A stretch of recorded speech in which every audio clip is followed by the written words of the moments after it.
Salut à tous, j'espère que vous allez bien. Alors aujourd'hui, nous allons partager sur les conversations. Et bien avant d'entrer dans le vif du sujet, je vais faire un cantique et je prie que nous soyons juste attentifs aux paroles qui seront dites dans ce cantique, mais aussi attentifs au partage qui sera fait parce que c'est très important que dans ces temps de la fin, nous gardons purs pour le Seigneur et que nous évitons de nous plonger dans l'impureté, mais aussi que nous nous examinons. Voilà, que nous nous examinons. Alors, je vais faire le cantique et ensuite, on va regarder un court-métrage et voilà, et je vais faire l'exhortation. Donc, que le nom du Seigneur soit élevé. Et bien sûr, comme je le dis toujours, le but, c'est que nous nous examinons et que nous nous édifions et que nous nous encourageons. Et que lorsque nous écoutons quelque chose, nous ne disons pas « Ah, ça c'est tel », mais qu'on se regarde d'abord, mais après qu'on regarde à Christ. Parce que nous devons garder les yeux sur Christ. Donc, lorsque le Seigneur nous montre quelque chose, que l'on se répande devant lui sincèrement et qu'on demande son aide pour qu'il nous change, qu'il nous transforme. Et ça doit nous emmener aussi à se poser des bonnes questions, telles que est-ce que vraiment je suis en train de vivre la foi de Jésus-Christ en esprit et en vérité. Alors, donc on va faire ce petit cantique et ensuite on va regarder le court-métrage qui va durer peut-être maxi, je dirais, 15 minutes. Si je n'inclus pas le court-métrage dans ce partage, autant pour moi, je vais juste poster ce court-métrage à part entière, mais je préfère l'inclure au moins, comme ça c'est une fois fait. Donc voilà.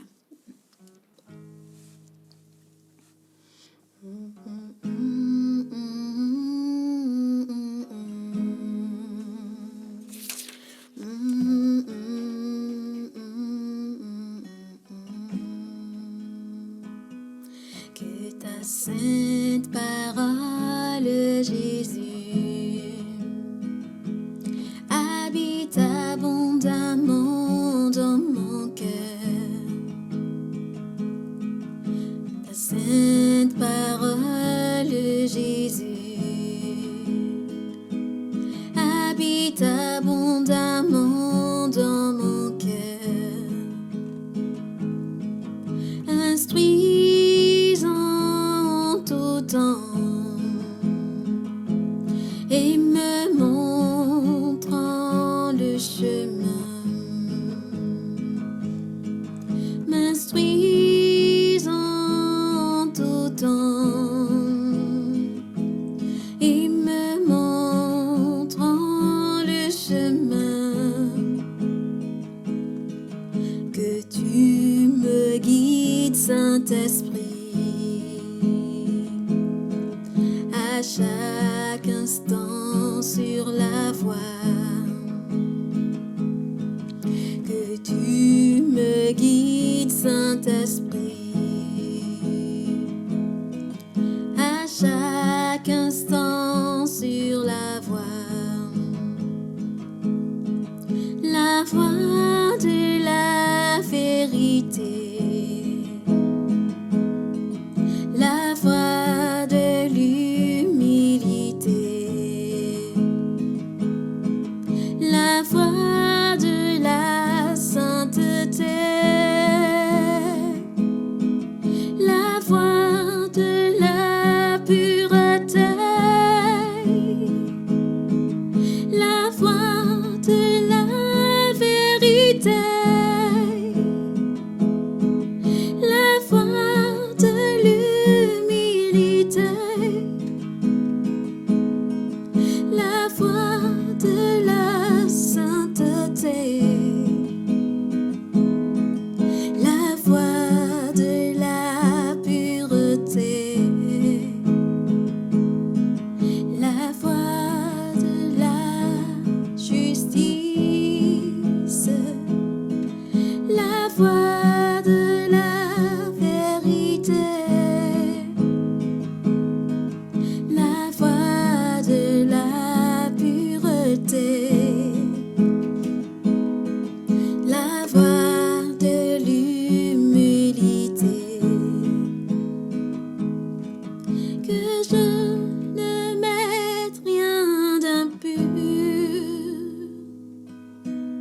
devant mes yeux,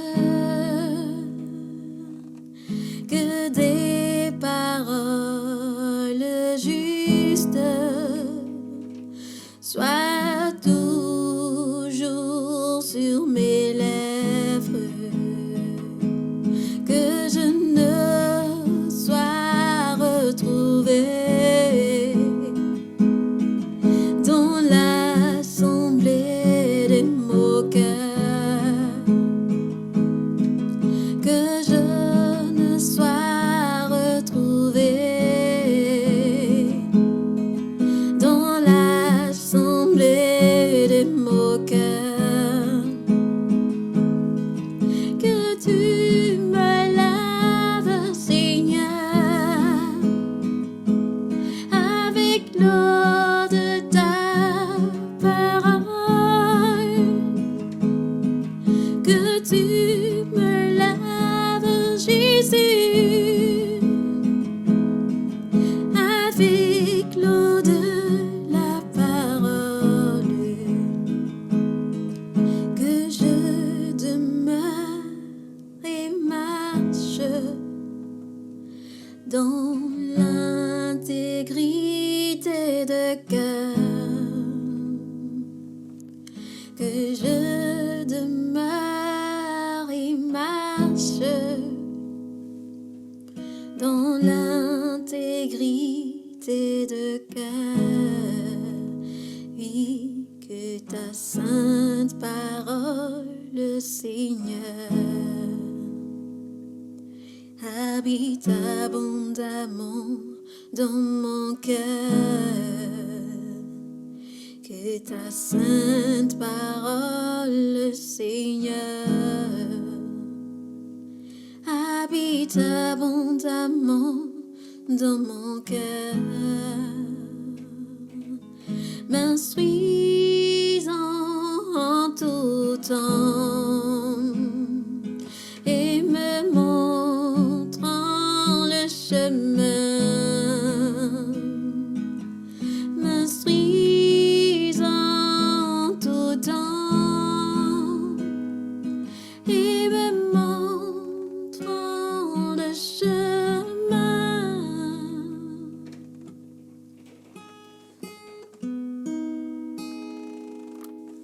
Alors, donc, voilà. J'espère que ce court-métrage vous aura enseigné et exhorté. Et j'espère aussi que vous aurez eu l'occasion de vous stopper un moment. Oui, parce qu'il faut un moment se stopper et s'examiner et se demander où on en est. Si y a quelque chose qu'on a laissé passer, s'il y a des raisonnements qu'on a nourris et on n'a pas laissé la parole de Dieu aller vraiment en profondeur et nous sonder et nous montrer en fait, voilà, notre véritable état. Voilà, qu'on se répande et qu'on demande pardon au Seigneur et que l'on vraiment demande au Seigneur Jésus de nous montrer le chemin. Et donc aujourd'hui, je vais parler des conversations. Voilà, des conversations dans des méditations que j'ai pu faire. J'ai constaté que souvent le mot conversation était aussi utilisé dans un contexte qui signifie même, je pourrais dire, qui signifie la conduite. Donc, c'est assez quand même important de souligner ça parce que, voilà, je pense que c'est pas par hasard, c'est parce que aussi, quelque part, on sait que de l'abondance du cœur, la bouche parle et ce qui sort, voilà, ce qui se manifeste, comme pouvait dire le Seigneur, les mauvaises pensées, les mauvais désirs, toutes ces œuvres de la chair là, ça commence quelque part. C'est voilà, c'est dans le cœur Et c'est pourquoi on doit veiller sur notre cœur, le garder plus que toute autre chose. Parce que lorsque ce cœur-là est pollué, lorsque ce cœur est vraiment rempli de toutes sortes de convoitises, quand on parle de convoitise, c'est voilà, le désir de la chair, de plaire, l'orgueil de la vie, la convoitise du monde, la convoitise des yeux. On désire toujours ce que l'on n'a pas. On n'est jamais satisfait, on n'est jamais dans le contentement. Et on est toujours en train de courir après les choses. Et voilà, on ne se dit jamais, bon, ça y est, si je n'ai pas ça, ça me va. Et il n'y a pas de problème. Et ça n'enlève rien et ça n'ajoutera rien à ma personne parce que je suis déjà complète en Christ. Et souvent, on n'a pas cette connaissance-là, vraiment, qu'on est complet en Christ. Ce n'est pas parce qu'on aura acquis quelque chose, ce n'est pas parce qu'on aura eu quelque chose que on aura une certaine valeur, ou bien ce n'est pas aussi en courant derrière certaines choses que on va, voilà quoi, c'est comme courir après du vent, c'est de la vanité. Et notre chair aime bien ça. Notre chair, elle aime bien ça. Elle a des désirs. Elle a des désirs et voilà. Et si on prend soin des désirs de la chair, bien sûr que on va, on va tout simplement sombrer. On va être misérable et on ne va pas vraiment saisir l'appel qui s'attache à notre salut. On va pas vraiment saisir en fait les choses grandes et merveilleuse que le Seigneur veut faire. Et on peut même en étant enfant de Dieu, on peut facilement glisser dans cette convoitise charnelle-là, de courir après les choses, de laisser notre cœur être rempli de ces choses. On va pas se mentir. On va pas se mentir. Donc, vous avez bien pu regarder ce court-métrage. Et voilà, c'est la convoitise en action, c'est l'orgueil de la vie, c'est l'impureté dans les conversations, voilà. Même sans dire des gros mots, on peut être impur dans nos pensées, on peut être impur dans nos conversations. Donc aujourd'hui, on va plus parler des conversations parce que les gens pensent que, en fait, on a tendance à se focaliser sur les grands péchés tels que la mort, tuer, voilà, voler, mentir, mais on ne se rend pas compte aussi que les conversations déjà sont extrêmement voilà, importantes. Hein. C'est la parole, les paroles que nous disons, des choses que nous pouvons dire ici et là. Ça peut affecter, ça peut vraiment ça peut nous souiller en fait. Et ça, on va le voir aujourd'hui. Je vais pas forcément expliquer ou réexpliquer ou quoi que ce soit, mais je vais un peu partager ce que j'ai pu retenir en fait du sujet sur les conversations. Voilà, et en faisant mes méditations, j'ai vu qu'il y avait beaucoup d'endroits où on parlait des conversations. Et comme je l'ai souligné, les conversations, souvent, le mot était aussi un peu... l'autre mot utilisé, c'était conduite. Donc voilà, je sais pas pourquoi, peut-être ça dépend. Si on remonte peut-être dans les origines, on verra que voilà. Mais bref, le plus important, c'est que on apprenne à écouter ce que le Seigneur veut nous dire par rapport à tout ça. Et donc, je suis allée dans quelques versets et je vais déjà notifier, je vais déjà citer en grandes lignes, hein, des différents types de conversations dont nous parle la Bible. Donc, la Bible n'est pas seulement un livre, c'est le livre de la vérité. Voilà. Et on garde la parole de Dieu dans nos cœurs afin de ne pas pécher contre lui. C'est important de garder la parole de Dieu dans son cœur, qu'elle abonde en nous afin de produire la vie. Afin de produire la vie. Donc, j'essaye de revoir mes notes quelque part. Ok. Donc, voilà. Comme je le disais, les conversations peuvent clairement révéler l'état de cœur d'une personne. Parfois, on n'a pas besoin de se fier, de voir quelqu'un agir. Même par les paroles, on peut déjà voir que cette personne est vraiment remplie d'impureté. Cette personne est remplie vraiment de mauvaises choses. Bien sûr, c'est pas pour condamner, mais ça nous fait déjà discerner déjà où la personne se situe. Et on peut pas balayer ça du revers de la main. Et je tiens aussi à préciser qu'on bronche tout on bronche tous d'une manière ou d'une autre. Donc, ça veut dire que oui, même en tant qu'enfant de Dieu, il y a des moments où, voilà, on tombe et puis, bon, on peut s'emporter. Voilà, mais quand ça devient une pratique, là, c'est pas bon, en fait. Si ça arrive de temps en temps, je dirais même de temps en temps, mais si ça arrive, ok.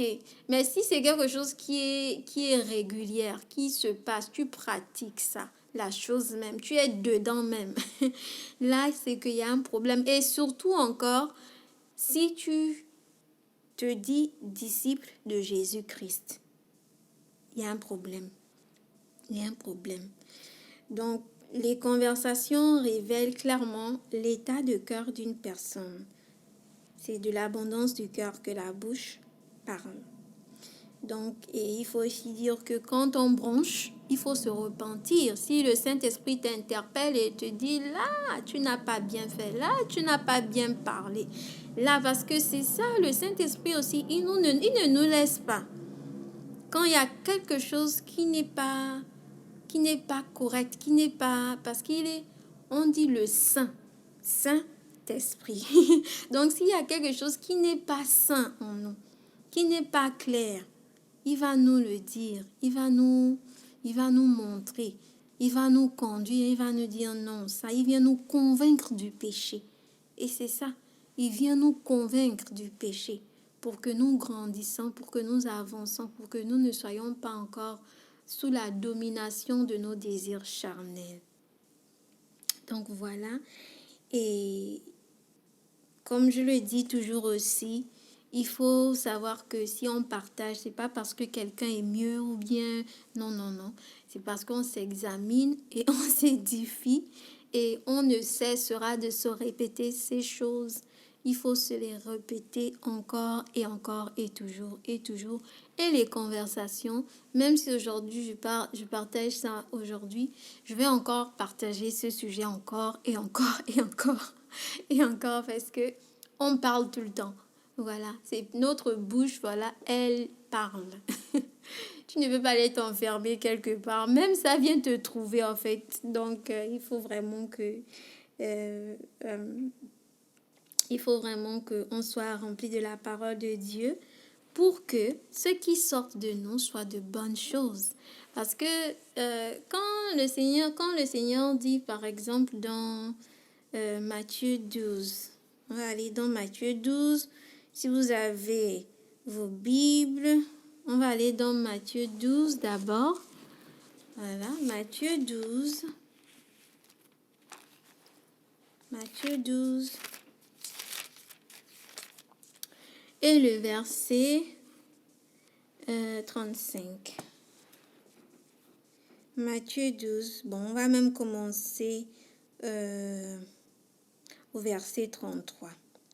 Ou dites que l'arbre est bon et que son fruit est bon. Ou dites que l'arbre est mauvais et que son fruit est mauvais, car on connaît l'arbre par le fruit. Race de vipères. Comment pourriez-vous dire de bonnes choses, méchants comme vous l'êtes? Car c'est de l'abondance du cœur que la bouche parle. L'homme bon, verset 35, l'homme bon tire de bonnes choses de son bon trésor, et l'homme méchant tire de mauvaises choses de son mauvais trésor. Ça veut dire beaucoup. Bon, je vais même continuer au verset 36 et 37. Je vous le dis, au jour du jugement, les hommes rendront compte de toute parole vaine qu'ils auront proférée. Ça, c'est très important de le savoir. Je vous le dis, au jour du jugement, les hommes rendront compte de toute parole vaine qu'ils auront proférée. Car par tes paroles, tu seras justifié et par tes paroles, tu seras condamné. Bon, bien sûr, voilà, il y a... On va pas tout, mais on va pas aller dans, voilà, on va seulement s'arrêter aux conversations. On va s'arrêter aux conversations. Voilà. Comme le Seigneur l'a dit, l'homme bon tire des bons trésors, du bon trésor. Voilà. L'homme bon tire de bonnes choses de son bon trésor. Et en lisant ça, on peut voir qu'il y a un bon trésor et il y a un mauvais trésor. Voilà, il y a un bon trésor et il y a un mauvais trésor. Mais si tu es bon, normalement, ce qui doit sortir de cet homme qui est bon là, homme avec grand H, voilà, un homme, une femme, c'est des bonnes choses.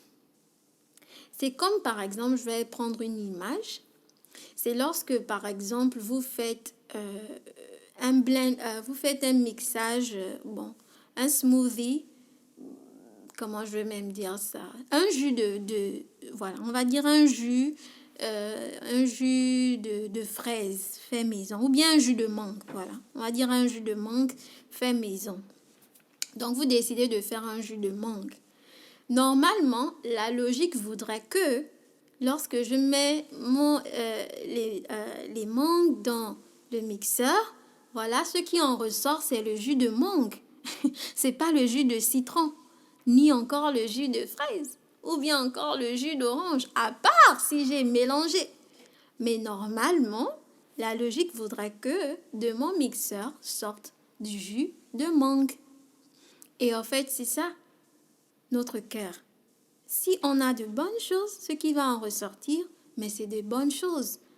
Et de même, le Seigneur l'a encore dit, encore dans sa parole, que un bon arbre ne peut pas produire de mauvais fruits. Un citronnier ne peut pas produire de mangue. C'est incroyable. C'est pas possible. De la même bouche ne peut pas sortir une eau polluée et une eau claire. C'est pas possible. Ce n'est pas du tout possible. Et la parole de Dieu ne ment pas. S'il y a quelque chose qu'on dit que les choses de ce monde vont passer, mais la parole de Dieu, elle ne ment pas. Elle ne ment pas. C'est Dieu qui a fait l'homme, c'est Dieu qui a fait toutes choses. Et il a fait toutes choses en Jésus-Christ. Et il connaît l'homme mieux que nous. Il a la sagesse absolue. Il a la sagesse absolue. Il connaît. Quand il dit quelque chose, c'est ça. C'est ça. Alors, donc ça, c'était juste déjà pour poser des bases que on ne peut pas justifier notre mauvaise attitude par le fait que voilà, non. On ne peut pas justifier ça, hein, cette pratique-là par ça. Ça ne veut pas dire qu'on ne tombe pas ou bien on ne bronche pas parfois de moments. Oui, ça arrive, mais on se répand. On ne continue pas dans ces choses. Il y a un changement en nous qui s'opère. On n'est pas les mêmes. On est maintenant en Christ. Il y a une semence incorruptible là qui a été mise en nous et elle doit grandir, elle doit porter du fruit. Donc, voilà, les conversations. Donc, j'ai pu repérer, voilà, je vais citer les différents types de conversations que j'ai pu voir. Donc, voilà, la parole de Dieu nous parle par exemple des conversations qui tournent autour de la convoitise. Vous allez me dire, ah bon? Oui. Il y a des conversations qui tournent autour de la convoitise. Et ça, on ne se pose pas souvent la question, mais attends, les conversations qui tournent autour de la convoitise, qu'est-ce que c'est encore? Et la convoitise, bon, c'est vrai que les gens ne définissent pas souvent ce mot, mais la convoitise, en fait, c'est le fait de désirer quelque chose vraiment ardemment, quoi. Voilà, c'est désirer de posséder quelque chose ardemment, vraiment dans le... Voilà quoi, c'est vraiment cette possession, on a ce désir-là vraiment de posséder. Et c'est de la convoitise, c'est de la convoitise parce qu'au final, on veut posséder pour satisfaire voilà, un désir charnel, un désir qui vient de la chair en fait. Et c'est ça, on ne désire pas posséder je sais même pas comment dire ça, mais c'est vraiment pour satisfaire un désir de la chair, c'est pour satisfaire une ambition personnelle, c'est pour encore satisfaire notre orgueil, c'est pour satisfaire, voilà, en tout cas, tout ce qui a vraiment attrait au désir charnel. Et donc, c'est ça la convoitise. Et il y a des conversations qui sont remplies de convoitise. Et donc, et on ne doit pas s'adonner à ce type de conversation et on ne doit pas aussi s'y plaire dans ce type de conversation. Et si on se retrouve dans ce type de conversation, encore que là, il va falloir que on soit attentif au Saint-Esprit qui nous interpelle, que là, il y a de la convoitise dans cette conversation. Voilà. La convoitise, c'est le désir de vouloir posséder, hein, toujours plus, toujours avoir ou bien désirer ce que quelqu'un d'autre a. Voilà, c'est l'envie, c'est la convoitise parce qu'on désire pour... on peut apprécier des choses, mais voilà, vouloir posséder, voilà, ça c'est autre chose. Donc, je vais aller dans... Je pense que c'est dans Hébreu. Je vais regarder Hébreu 13. Hébreu 13, 5. Hébreu 13, 5 nous dit: ne vous livrez pas à l'amour de l'argent. Contentez-vous de ce que vous avez, car Dieu lui-même a dit: je ne te délaisserai point et je ne t'abandonnerai point. Voilà. Donc, il dit bien, ne vous livrez pas à l'amour de l'argent. Contentez-vous de ce que vous avez. Donc, c'est pas toujours le cas. Voilà. Quand on ne se contente pas toujours de ce qu'on a. On veut toujours désirer un peu plus. On veut toujours avoir un peu plus. On se dit, ah, si j'avais ça, ben, on ne demande pas vraiment à Dieu, mais en fait, peut-être c'est ce que Dieu veut que je puisse avoir maintenant. Voilà. Donc, voilà. Toujours avoir un peu plus, mais jamais être dans cet état de contentement. Je ne dis pas que c'est mauvais d'aspirer à des bonnes choses, mais quand ça devient un souci pour toi, en fait, d'obtenir cette chose-là, comme on dit, coûte que coûte. Voilà, coûte que coûte. Tu veux vraiment, vraiment à tout prix, tu veux vraiment obtenir ce que tu désires. Là, c'est mauvais. Tu n'es plus dans le contentement parce que tu n'es plus en train de faire confiance à Dieu, en fait. C'est pas mauvais d'aspirer à des bonnes choses, c'est pas du tout mauvais. Mais si maintenant ça t'embête, tu n'arrives plus à dormir et tu ne penses qu'à ça et tu mets tout en place pour obtenir ça, parce que tu penses peut-être que ça va t'ajouter quelque chose quelque part, parce qu'il faut être honnête, hein. Souvent, quand on court après certaines choses, on se dit ça va nous ajouter une quelconque valeur ou bien un quelconque plus et tout ça, alors que pas du tout. On est complet. Ça, il faut que ça soit bien clair en nous. On est complet en Christ. On ne manque de rien en Christ. Ça, c'est difficile à croire, mais c'est ça la foi en Dieu. On est complet en Christ. Christ est notre paix, Christ est notre vie, Christ est tout et il est en tout. Donc vraiment, on est complet en Christ. Et donc voilà. Et je voulais aussi, il y a aussi l'histoire aussi de Luc, dans le chapitre de Luc, chapitre 12, où on parle de cet homme riche-là. qui disait dans son cœur que voilà, il va aller se prendre des terres. euh, Bon, il était très confiant, hein, il faut le dire, mais le Seigneur a dit, mais il sait même pas en fait que, il sait même pas en fait peut-être qu'il ne verra pas demain. Donc Luc chapitre 12, à partir du verset, je vais lire le verset 15, mais ce serait mieux si, je dirais pas si, ce serait mieux de prendre du temps et d'aller lire en fait cette histoire par rapport à cet homme riche-là, qui commence à partir, ça commence à partir de là.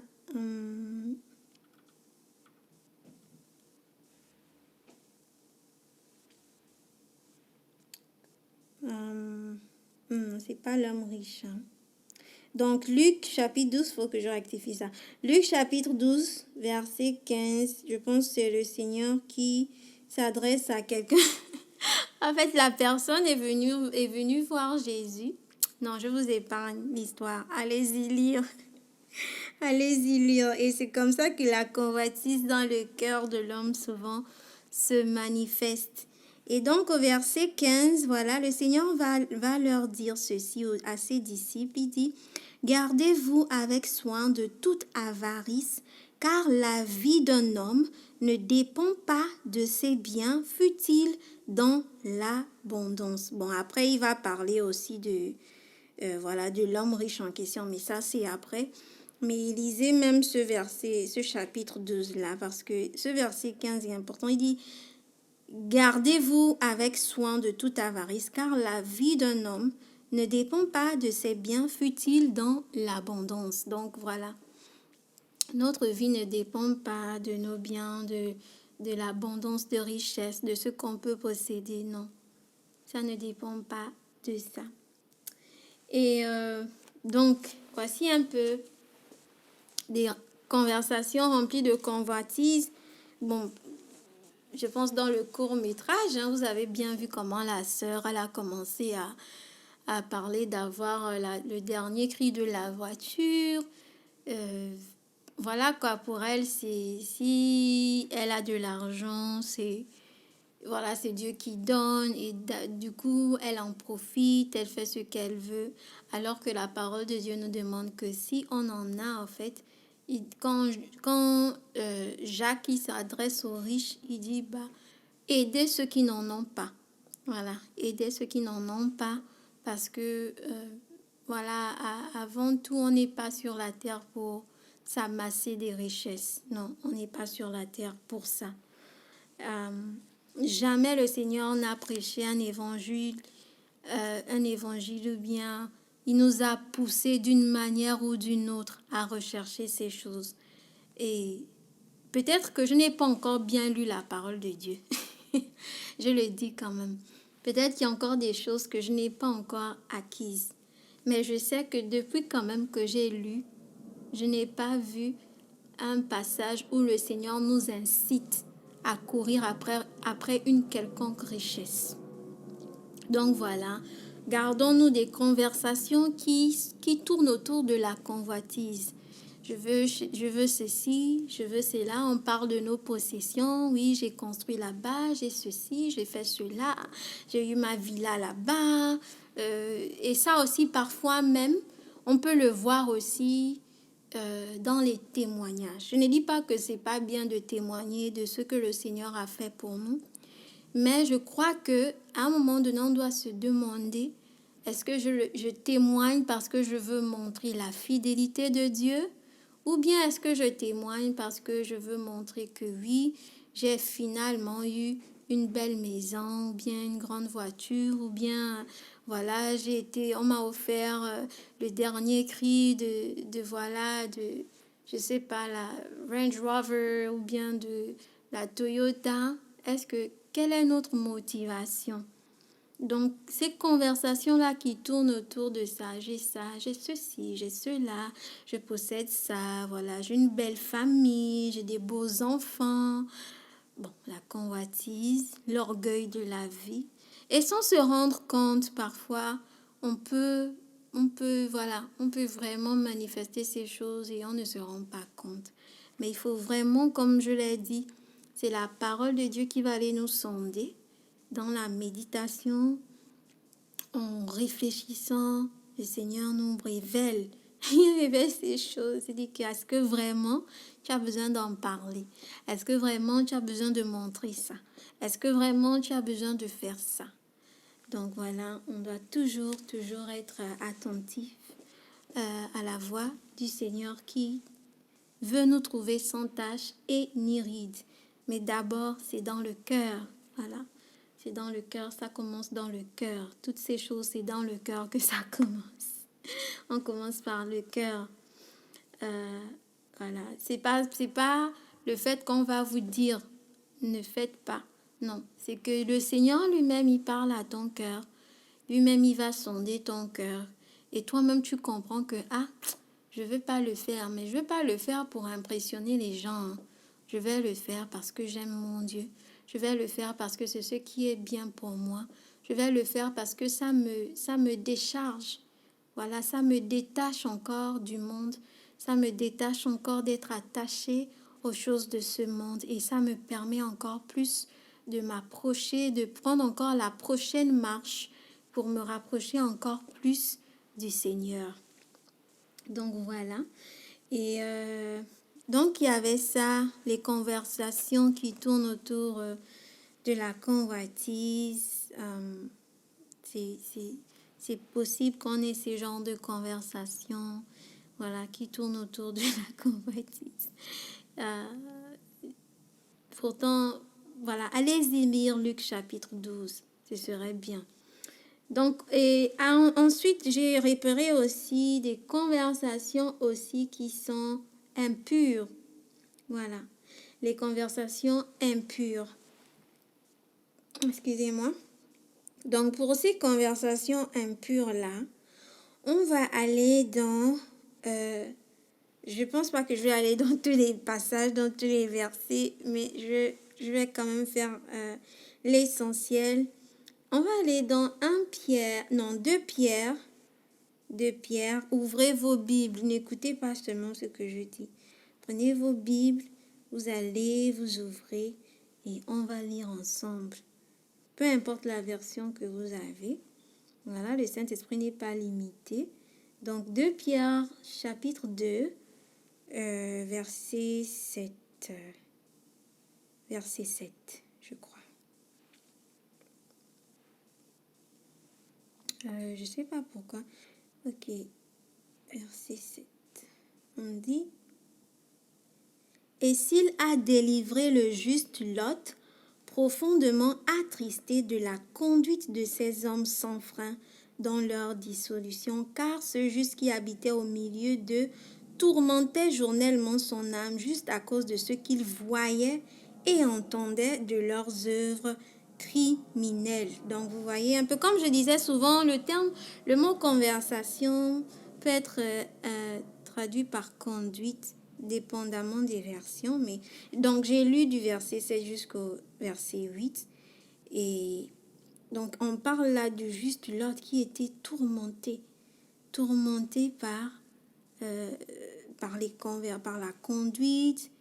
Il était tourmenté à cause de ce qu'il voyait et ce qu'il entendait. Tourmenté. Je vais essayer de lire une autre version pour voir un peu.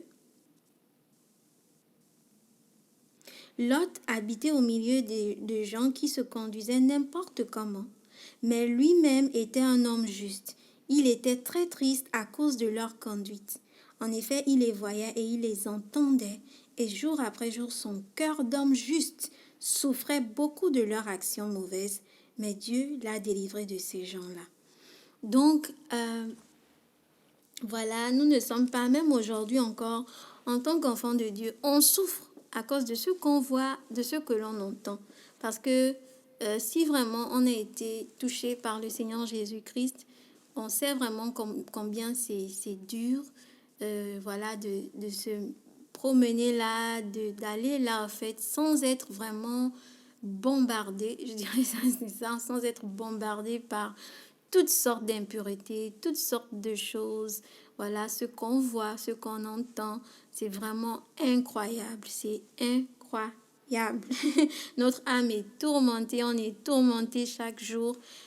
Et ce n'est que par la grâce de Dieu, par le Saint-Esprit, de l'œuvre du Saint-Esprit qui se fait en nous, que nous sommes encore à mesure de vivre dans ce monde qu'on appelle encore, dans ce monde qui est même sous la puissance du méchant. Donc, voilà, je parlais des conversations impures. On entend ça tout le temps. On entend ça, je pense que je vais aussi lire 1 Timothée 4:12. Je vais voir.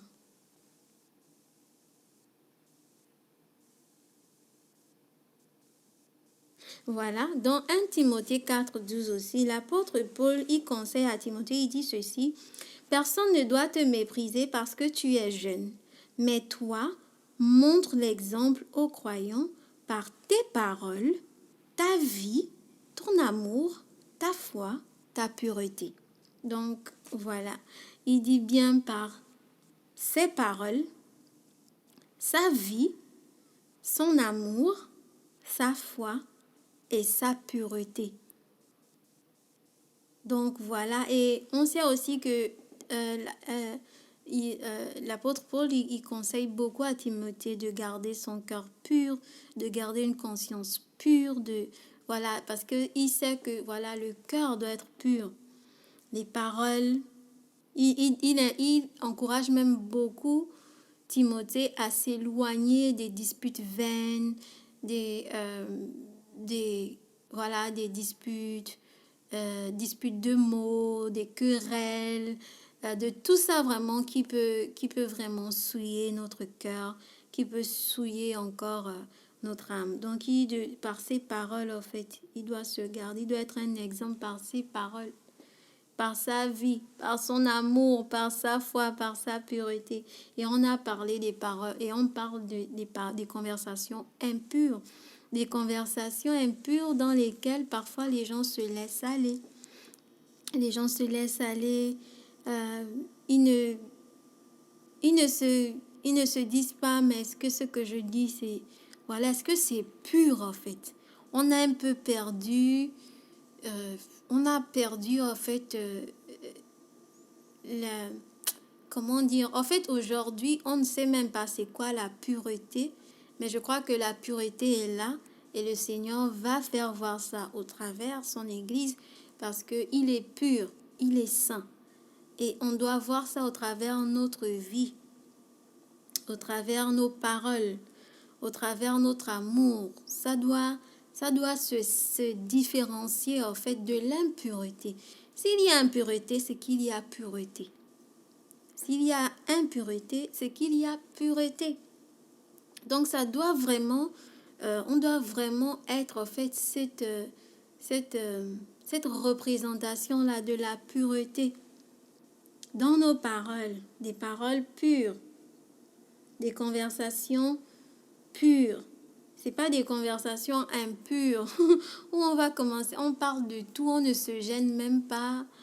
Voilà, on dit ce qu'on pense, on dit des mots comme ça, et puis on se laisse aller. Et des conversations impures, quoi. Vraiment, à la limite, on n'a même pas peur, en fait, de se dire, mais attends, quand même un peu de retenue, ou bien Dieu, en fait, est là, en fait. On a le Saint-Esprit de Dieu. Voilà, on peut pas l'attrister par nos paroles qui sont impures. Il y a des gens, parfois, quand ils parlent, mais alors là, c'est vraiment, vraiment, si ça vient de quelqu'un qui n'est pas converti, ou bien quelqu'un qui encore peut-être, qui fait encore ses premiers pas dans la foi, oui, mais de quelqu'un vraiment qui est là dans la foi, qui dit je suis le Seigneur, et ce qui sort vraiment, tu as mal aux oreilles, tu as mal aux oreilles, comme était Lot dans Sodome et Gomorrhe. Ce qu'il entendait, ce qu'il voyait troublait son cœur. Des conversations impures, mais vraiment dans son impureté. Et vraiment, c'est grave, c'est très grave. Parce que parfois même, on utilise la parole de Dieu même encore pour dire des choses vraiment absurdes, des choses vraiment qui n'ont pas lieu de se dire. Il n'y a aucune révérence, il n'y a aucune crainte, on joue avec ce qui est sacré, on joue avec ce qui est pur en fait. On n'a plus cette crainte-là des choses, tellement les choses qui sont censées être cachées ont été exposées. Du coup, les gens les gens prennent cela avec légèreté. Voilà quoi, il n'y a plus cette révérence-là par rapport aux choses pures, aux choses sacrées. Et on ne sait plus apprécier vraiment la véritable pureté en fait. On ne sait plus la voir. Je ne parle pas de l'apparence de la piété. Je parle de la pureté qui se dégage d'une vie. Que lorsqu'on regarde, on sait que oui, il y a quelque chose de différent. Il y a une pureté, il y a une innocence, il y a une simplicité dans cette sœur, dans ce frère. Voilà, il y a une pureté. Ça n'a rien à voir d'abord, mais il y a une pureté qui se dégage de notre vie. Voilà. Donc, voilà, des conversations pures, on en a besoin. Il y a beaucoup de versets. Il y a beaucoup de versets. Malheureusement, je ne peux pas aller, mais je vais peut-être mettre tous les versets dans la barre de description. Je vais mettre les versets. Il y a déjà un Pierre, hein, la première épître de Pierre, déjà très importante. Jacques aussi, le chapitre 3. Voilà, la deuxième épître de Pierre aussi. Bon, je vais lire aussi 2 Pierre 3, 11. Excusez-moi. 2 Pierre 3, 11. 2 Pierre 3, 11.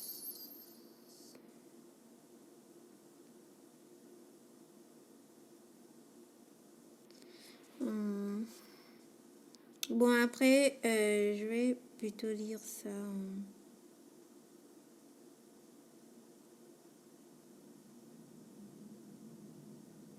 Bon, voilà, dans 2 Pierre aussi, selon les versions, on parle de conduite. Hein. Après, bon, parfois on parle aussi de conversation sainte ou bien de conduite. Comme je disais, c'est important. Éphésiens 2, 3. Éphésiens 2, 3. Ça, quand même, il faut que je lise ça. Éphésiens 2, 3. Éphésiens 2, 3. Éphésiens chapitre 2, verset 3.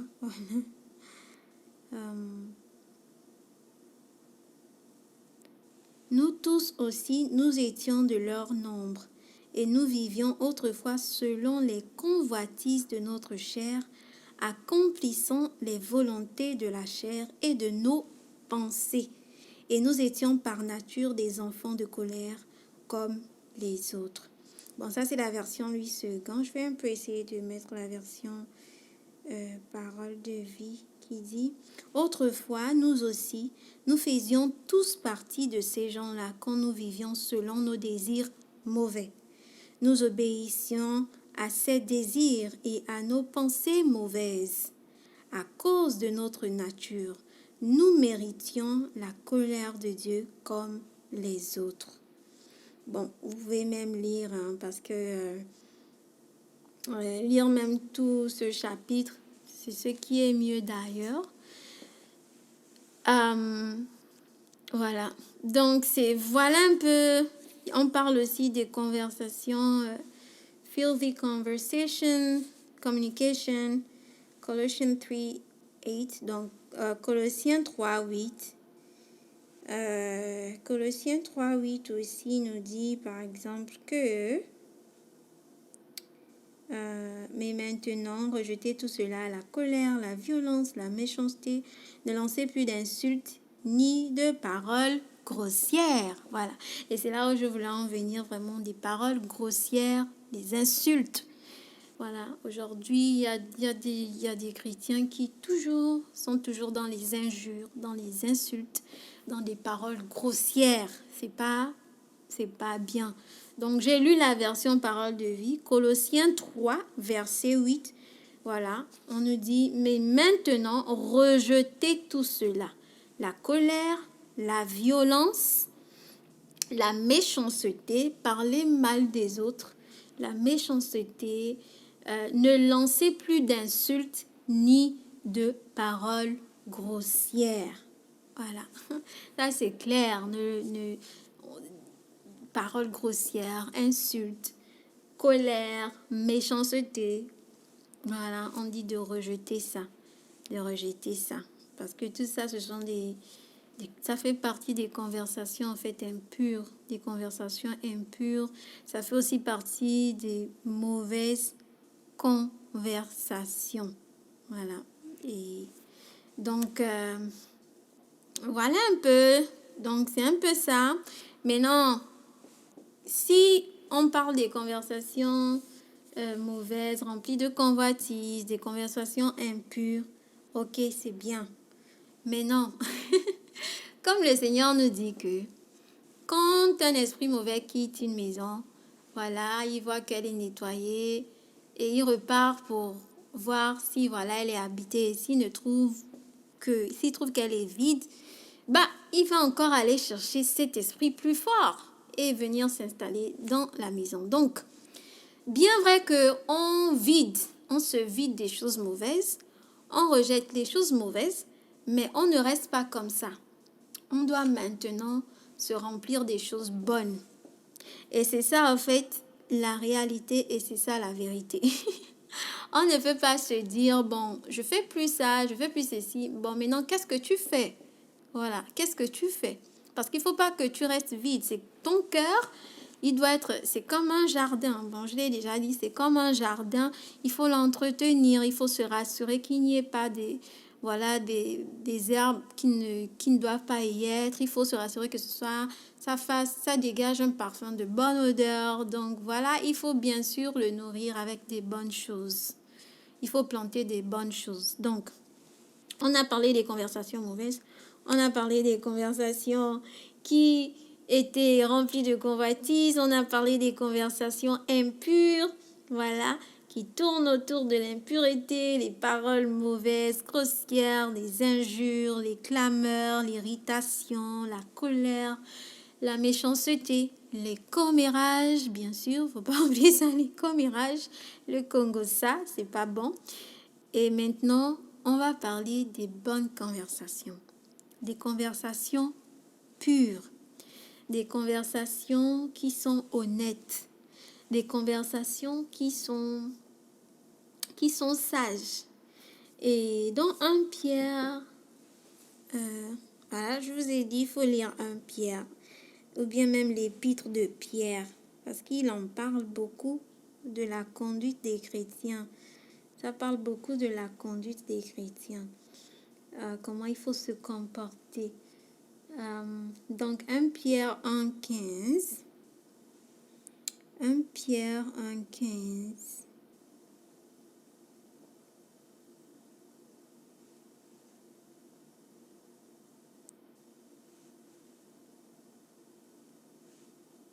Voilà. 1 Pierre chapitre 1, verset 15. Bon, voilà, la version Parole de vie dit, Dieu vous a appelé et il est saint. Alors vous aussi devenez saints dans toute votre conduite. Je vais prendre une autre version pour voir. Voilà. Mais puisque celui qui vous a appelé est saint, vous aussi soyez saints dans toute votre conduite. Donc voilà, ça c'est la version Louis II. Mais ça parle vraiment d'une conduite saine. Après, il y a des versions anglaises, par exemple. Il y a la version de, si je ne me trompe pas, la King James, qui parle de holy conversation. Mais comme je disais, selon les, les, euh, les versions, parfois on parle de conversation, parfois on parle de conduite.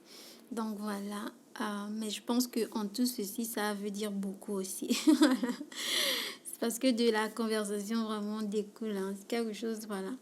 Il y a la conduite, après c'est la conduite qui suit. Donc voilà un peu.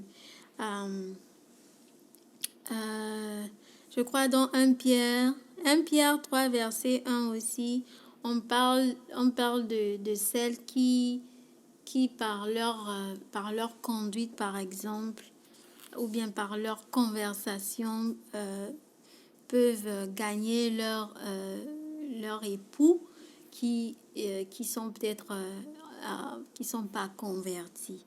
Donc, il y a aussi... donc, voilà. Colossiens 4. Voilà, d'ailleurs, c'est ça. Colossiens 4, verset... Colossiens 4. Colossiens 4, verset 6 nous dit...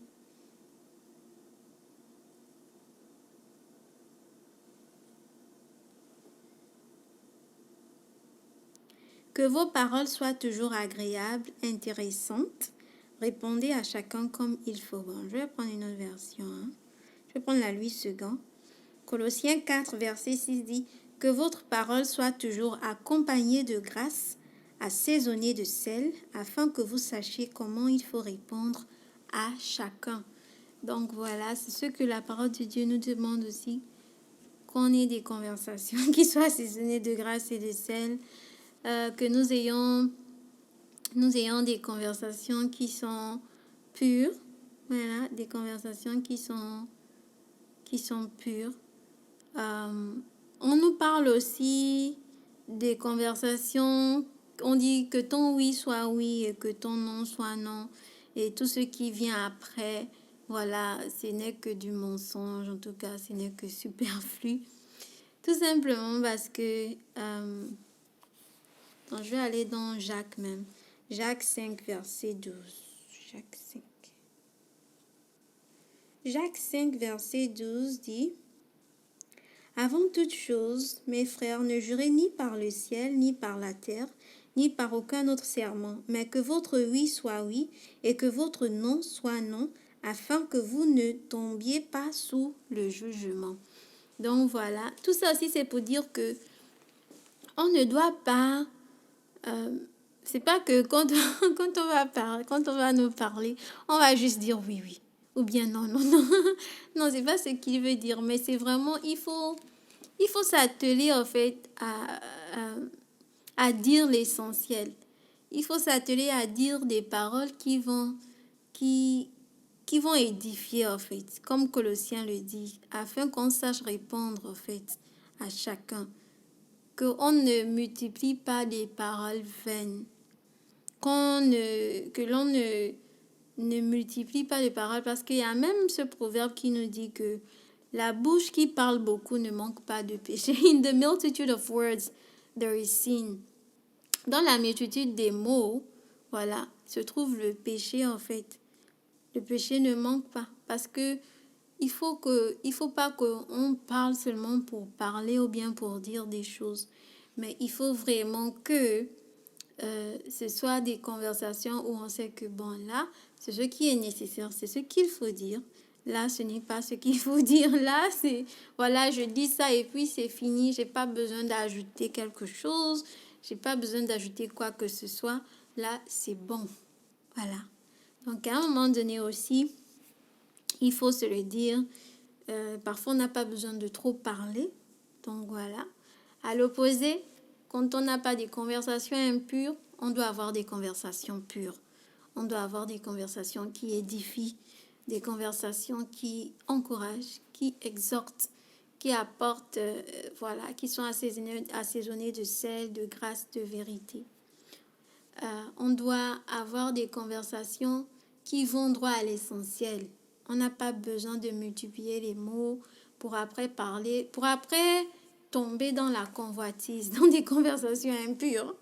pour après tomber dans des conversations qui ne valent pas, qui sont futiles en fait, qui sont remplies de convoitises, qui sont futiles, qui sont impures. Non.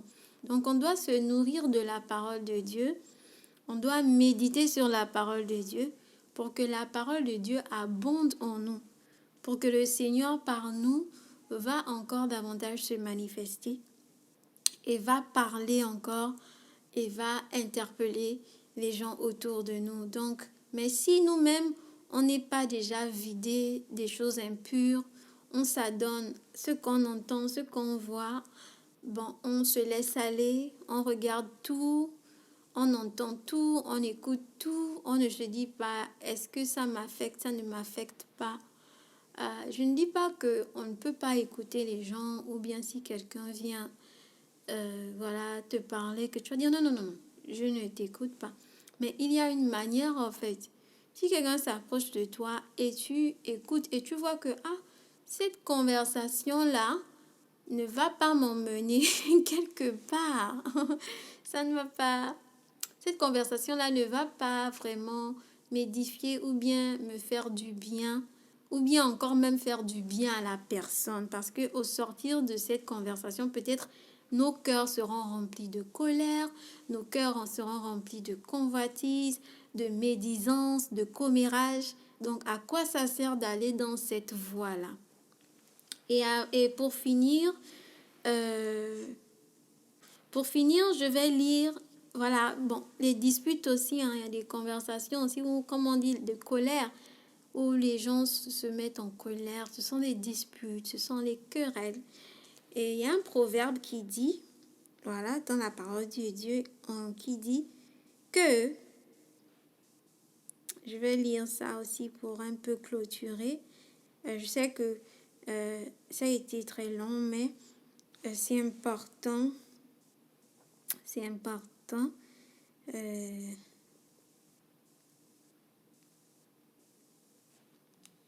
Est-ce que j'ai noté ça? Normalement, j'avais noté ça. C'est un proverbe, en fait, qui dit que c'est une gloire pour un homme de ne pas se mettre dans les disputes de mots. Est-ce que c'est pas dans le proverbe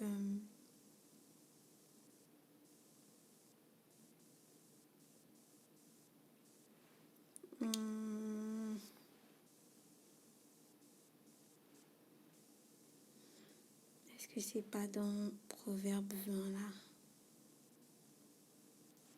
Est-ce que c'est pas Proverbe 23? Je vais vérifier. Mais c'est dans le livre des Proverbes. Voilà, ailleurs. Merci Seigneur. C'est dans Proverbe 20, verset 3 qui dit « C'est une gloire pour l'homme de s'abstenir des querelles, mais tout insensé se livre à l'emportement. » Donc voilà, des gens qui se livrent à des querelles, des disputes de mots, qui se disent voilà, je vais me laisser, c'est bien de me mettre en colère. Non, c'est pas bon. Même le Seigneur, il nous dit voilà que le soleil ne se couche pas sur ta colère. Donc ça vient, mais voilà, tu ne prends pas ça comme si c'était normal et puis voilà, c'est moi et puis je laisse ça et puis c'est comme ça. Non, non, non, non. C'est pas un fruit de l'esprit, la colère. La colère n'est pas le fruit de l'esprit. Ça ne fait pas partie du fruit de l'esprit. Donc, on ne doit pas se satisfaire dans ça. La grossièreté dans les paroles, les injures, la méchanceté, les commérages, la médisance, parler mal des autres. C'est pas du fruit de l'esprit. Le Saint-Esprit ne peut jamais nous conduire dans ce genre de choses. On va dire qu'il y a des gens qui disent qu'il ne faut pas accuser le Saint-Esprit. Tu vas aller faire une bêtise et tu vas dire c'est le Saint-Esprit qui m'a mis ça à cœur, qui m'a dit de faire comme ça, de parler à tel... Non, non, non. Il faut pas accuser le Saint-Esprit. Il faut pas dire c'est le Saint-Esprit. Il faut dire bon, voilà, je sais pas, mais il faut pas qu'on mette le nom du Saint-Esprit partout. Et donc voilà, je l'ai partagé sur ça. Et j'espère que vous allez prendre le temps de bien aller de regarder, de méditer sur ça, parce qu'on ne peut pas s'arrêter de méditer sur ce sujet-là, les conversations, parce qu'on sait aussi que dans les derniers temps, voilà, c'est ça, hein, c'est par les conversations qu'on va être beaucoup souillé, hein. Ce qu'on entend, ce qu'on voit, ce en quoi aussi on participe nous-mêmes, voilà, ça nous souille. Ça nous souille, ça fait que on n'est pas pur devant le Seigneur, ça fait que notre cœur n'est pas pur. C'est pourquoi même on est lourd quand on veut prier pour les autres. Mais tu as déjà accumulé beaucoup de racines de médisance, des racines d'amertume, des racines d'impureté. Ah, il faut d'abord déraciner ça. Et ensuite, le jardin qui est ton cœur sera libre. Et comme ça, au moins, l'air pourra bien circuler, pas étouffé, ce ne sera pas étouffé par quoi que ce soit. Et tu pourras prier simplement avec un cœur sincère, avec un cœur pur, qui n'a une conscience pure, un cœur pur qui n'a rien à se reprocher. Et par ta vie, par ta conduite, par tes paroles, par ta foi, par ta pureté, voilà, on pourra voir que oui, ce frère, cette sœur est rempli de l'Esprit du Seigneur, est rempli de douceur et ne produit pas des eaux impures et ne dit pas des grossièretés. Et bien sûr, c'est Dieu qui est honoré, c'est Dieu qui est glorifié. C'est pas d'abord nous, mais c'est Dieu qui est honoré. Donc, sur ce, on va demander au Seigneur de nous aider, de nous garder jusqu'à la fin, à grandir, excusez-moi, à grandir, afin que nous ne soyons pas trouvés dans l'assemblée des moqueurs, afin que nous ne soyons pas l'accusateur des frères et des sœurs, afin que nous ne soyons pas aussi de ceux-là qui vont dire des paroles vraiment offensantes, que nous ne soyons pas aussi dans l'hypocrisie aussi, voilà, que nous nous contentons. Si on a quelque chose à dire à quelqu'un, si on n'a pas le courage de le dire, bah, qu'on prie, mais que le sujet de prière ne devienne pas un sujet de commérage. Et si on ne peut pas prier, qu'on se taise.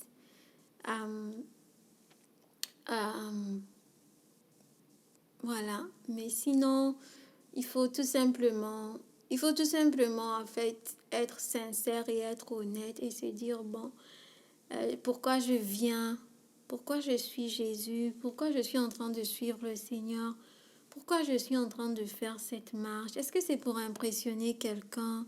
Est-ce que c'est pour impressionner mon pasteur? Est-ce que c'est pour impressionner un ancien, un frère, une sœur? Ou bien c'est d'abord devant le Seigneur? Et c'est ça d'abord, c'est devant le Seigneur. Parce que c'est devant le Seigneur qu'on se tiendra. On a dit que toute parole vaine que l'homme aura prononcée, voilà, il rendra compte. On rendra compte pour des paroles qui sont futiles, qu'on aura dites.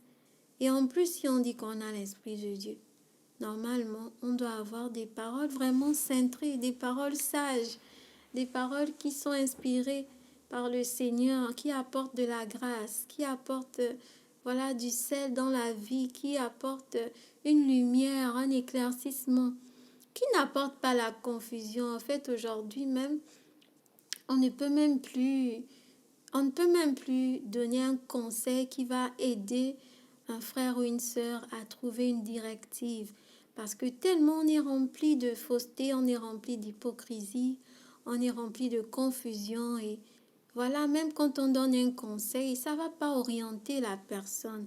Ça va plutôt emmener la confusion, ça va plutôt emmener le doute, la peur et tout ça. Parce qu'on n'est pas clair dans notre cœur. Alors que quand on est clair, bah, le Saint-Esprit, simplement, il peut te donner une parole de sagesse, un éclaircissement. Et quand quelqu'un vient auprès de toi, il trouve la paix, il est éclairé. Elle est éclairée. Elle repart de là avec une instruction, une directive quelque chose de clair dans son cœur. Il n'y a pas de sous-entendu, de malentendu. Non, non, non, non. C'est clair. Donc, voilà, le but, c'est de s'édifier, c'est de s'encourager. C'est le Seigneur lui-même qui fait son œuvre en nous. Il faut tout simplement continuer de se soumettre et aussi de méditer sur la parole. La méditation, c'est pas juste écouter et puis bon, on se dit bon, j'ai écouté et puis j'ai compris un peu. Non, non, c'est que on écoute bien, on réfléchit bien sur ce qu'on a écouté, on réfléchit bien et ça nous montre en fait même des choses dans notre vie où ça n'a pas été, on n'a pas été vrai. Et là, tu sais que, oh, là, non, cette semaine-là, là, je me suis éloignée dans ma conversation. Là, j'aurais pu faire ça, mais non, j'ai pas pu faire ça. Ah, j'aurais pu me taire, par exemple. Ah, là, j'ai parlé, mais je voulais montrer, en fait, que je connais. Parce qu'il arrive des moments où, parfois, ce que tu as envie de dire, bon, peut-être une sœur l'a déjà dit. Peut-être un frère l'a déjà dit. Donc, pourquoi encore dans la même, dans la même foulée, encore se répéter ou bien, je dis pas quoi, il faut pas, peut-être tu peux ajouter quelque chose, mais si tout a été dit, est-ce que parfois il faut dire, il faut parler? Est-ce que parfois il faut se taire lorsque les gens sont en train de ricaner, de se moquer? Est-ce qu'il faut se joindre à eux pour se moquer aussi? Voilà quoi. Donc, c'est toutes ces choses-là. On doit faire attention euh, à ne pas se laisser aller dans ces choses. C'est pas, je dis pas que c'est facile. Voilà, on est tous exposés à des environnements différents. Et ce n'est que la grâce de Dieu, mais il faut qu'on soit sensible.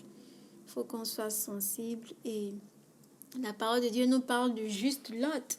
Ça veut dire que même Dieu connaissait que, ah, mais là, vraiment, le cœur de Lot, le juste, est tourmenté. Mais est-ce qu'on peut dire autant de vous? Voilà, qu'est-ce que tu regardes en secret? Qu'est-ce que tu écoutes en secret? Voilà. Qui te tient en secret, dans le secret? Qu'est-ce que tu fais? Est-ce que tu es sincère? Est-ce que tu es honnête? Est-ce que tu es intègre dans ce que tu fais? Et Dieu y voit. Il pouvait dire de Lot que Lot est juste et que son cœur était tourmenté. Mais est-ce que nous sommes même tourmentés par les choses que nous voyons aujourd'hui dans le monde? Ou bien on s'y plaît, on se dit, bah, ah, c'est comme ça. Mais notre cœur n'est pas vraiment alarmé, touché, que non, ça c'est pas, mon cœur n'est pas tranquille en fait dans ça. Il y a de l'impureté ici, cette conversation n'est vraiment pas bien, je préfère m'éloigner. Et même si ça va offenser les autres, mais je préfère m'éloigner et dire non, je préfère pas participer à ça et je m'éloigne. Donc, bien sûr, avec de la sagesse, de la manière. Et puis, bon, ça ne veut pas dire qu'on n'écoute pas les autres. Hein. Si quelqu'un vient se plaindre chez vous, vient peut-être se confier à vous, bah voilà, avec un esprit de douceur. Voilà, avec un esprit de douceur, avec la sagesse du Seigneur, vous allez pouvoir voir que non, là, voici ce que je peux dire. Là, peut-être... je peux aussi dire que non, la personne n'a pas raison. Voilà. Parce que c'est important de toujours bien analyser avant de se lancer dans un jugement hâtif. Voilà. Donc, sur ce, on s'est dit, on s'est dit à la prochaine avec une autre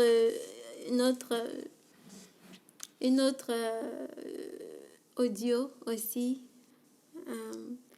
Et j'espère que vous aurez été édifiés, vraiment encouragés. Et il faut toujours persévérer. C'est ça le vrai combat, c'est ça. Mais on n'est pas seul. C'est lui qui met en nous le vouloir et le faire. C'est le Seigneur Jésus. C'est à lui qu'on regarde. C'est lui qui est passé par ce chemin. C'est lui qui connaît mieux que nous et on continue dans la foi avec lui. Donc, je vais vous laisser avec ce même chant aussi qui parle de la parole du Seigneur, toujours avec lequel j'ai commencé.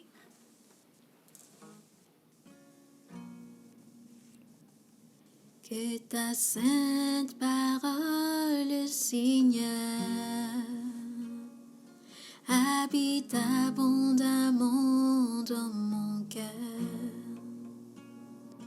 Que ta sainte parole, Seigneur, habite abondamment dans mon cœur. M'instruis en tout temps et me montrant le chemin. M'instruis en tout temps et me montrant le chemin. Que tu me gardes, Saint-Esprit, à chaque instant sur la voie. Que tu me gardes, Saint-Esprit, à chaque instant sur la voie. La voie de la vérité, la voie de l'humilité,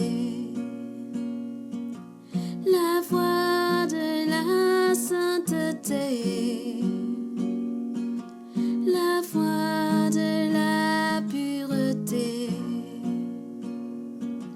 la voie de la vérité,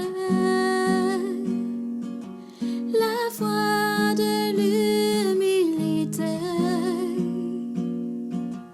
la voie de la sainteté, la voie de la pureté.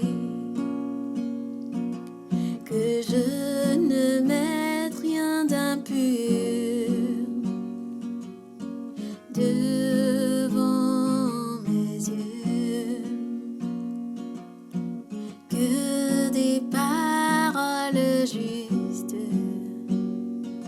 soient toujours sur mes lèvres. Ta sainte parole, Seigneur, habite abondamment dans mon cœur. M'instruis en tout temps et me montrant le chemin. Que je ne sois retrouvée dans l'assemblée des moqueurs. Que je ne sois point trouvée dans l'assemblée des moqueurs. Que tu me laves, Saint-Esprit, avec l'eau de la parole. Que tu